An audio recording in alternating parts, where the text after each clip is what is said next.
ನಮಸ್ಕಾರ ವೀಕ್ಷಕರೇ, ಮತ್ತೊಮ್ಮೆ ನಿಮಗೆ ಪುಷ್ಪಾ ಕಿಚನ್ಗೆ ಸ್ವಾಗತ. ಇವತ್ತು ನಾ ಮಾಡ್ತಾ ಇರೋದು ಮಜ್ಜಿಗೆ ಹುಳಿ. ನಮ್ಮ ಬ್ರಾಹ್ಮಣರದಾಗೆ ಮಜ್ಜಿಗೆ ಹುಳಿ ಅಂತ ಕರೀತಾರೆ, ಕೆಲವೊಬ್ಬರು ಮಜ್ಜಿಗೆ ಸಾರು ಈ ಥರ ಕರೀತಾರೆ. ಇದಕ್ಕೆ ಮಜ್ಜಿಗೆ ಮತ್ತು ಅದಕ್ಕೆ ಮಸಾಲೆಗೆ ಕೆಲವೊಬ್ಬರು ಕಡಲೆ ಹಿಟ್ಟು ಹಾಕೋತಾರೆ. ಇವತ್ತು ನಾನು ಹಾಕೋತೇನೆ ಕಡಲೆ ಹಿಟ್ಟು, ಆದರೆ ನಾನು ಇವತ್ತು ಕಡಲೆಬೇಳೆ ಒಂದು ಸ್ವಲ್ಪ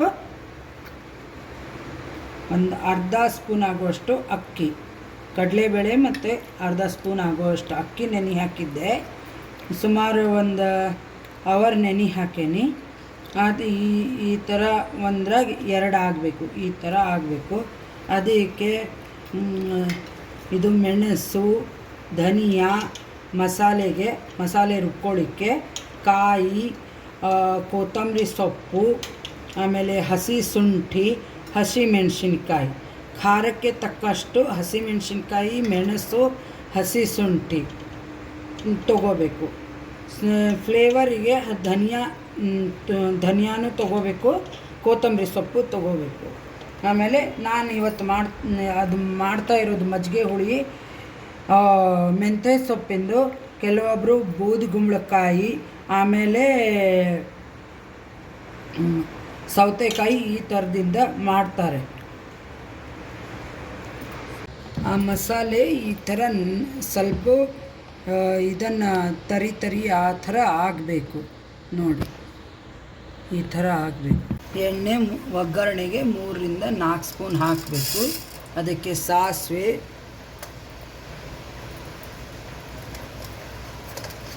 ಮತ್ತು ಜೀರಿಗೆ,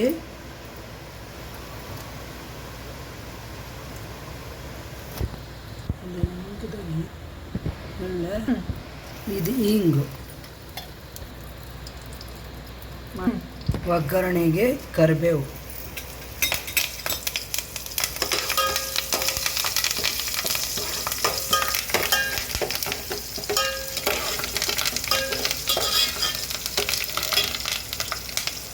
ಒಗ್ಗರಣೆ ಆದ ತಕ್ಷಣವೇ ಅದಕ್ಕೆ ಮೆಂತ್ಯ ಸೊಪ್ಪನ್ನ ಹಾಕಬೇಕು.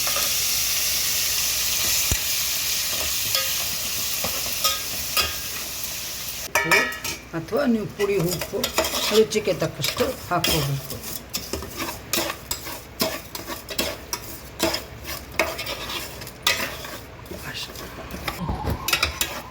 ಸಾರಿ ವೀಕ್ಷಕರೇ, ಅರ್ಶಿನ ಹಾಕ್ಕೊಂಡೆ, ಅರ್ಶಿನ ಹಾಕಿದ್ದು ತೋರಿಸ್ತಿಲ್ಲ ನಾನು, ಅರ್ಶಿನ ಹಾಕ್ಕೊಂಡೇನಿ.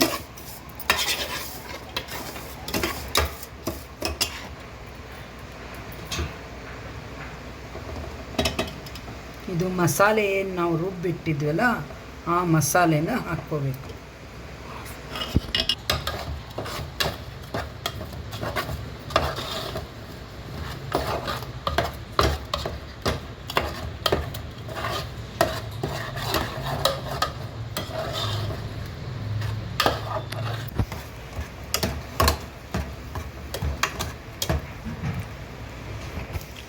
ಹಸಿ ವಾಸನೆ ಹೋಗೋ ತನಕ ಮಸಾಲೆ ಸ್ವಲ್ಪ ಹುರ್ಕೋಬೇಕು. ಮೇಲೆ ಒಂದು ಸ್ವಲ್ಪ ಹಿಂಗೆ ಎಣ್ಣೆ ಬಂದಂಗೆ ಆಗಬೇಕು ಅಷ್ಟೇ.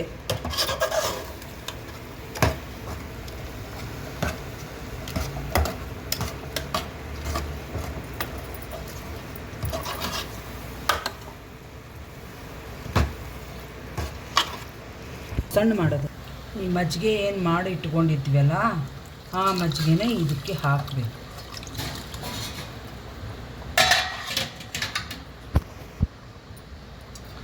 ಹಾಕಿ ಒಂದು ಸಲ ಕೈ ಆಡಿಸ್ಬೇಕು ಈ ಥರ. ನಿಮಗೆ ಇದಿಷ್ಟು ಸ್ವಲ್ಪ ಇನ್ನೂ ಕುದ್ದಿಲ್ಲ, ಆದರೆ ಎಷ್ಟು ಬೇಕು ಅಷ್ಟು ನೀರು ಹಾಕಬೇಕು. ಕುದ್ದ ನಂತರ ಸ್ವಲ್ಪ ಗಟ್ಟಿ ಆಗುತ್ತೆ.